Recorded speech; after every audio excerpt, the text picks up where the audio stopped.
అప్పుడు యెహోవా సుడిగాలిలో నుండి ఇలాగు యోబుకు ప్రత్యుత్తరమిచ్చాడు. జ్ఞానము లేని మాటలు చెప్పి ఆలోచనను చెరుపుతున్న వీడెవడు?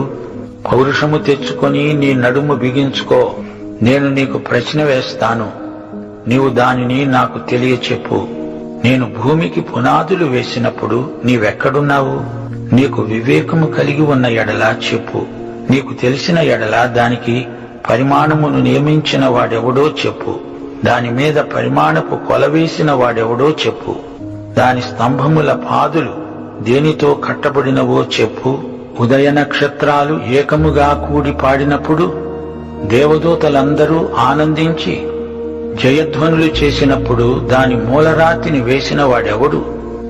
దేవుడు సమస్తాన్ని సృష్టించినప్పుడు మానవుడెక్కడున్నాడు? భూమి అందరి సమస్తమును సృజించిన వాడెవడు? దేవుడు భూమికి పునాది వేసిన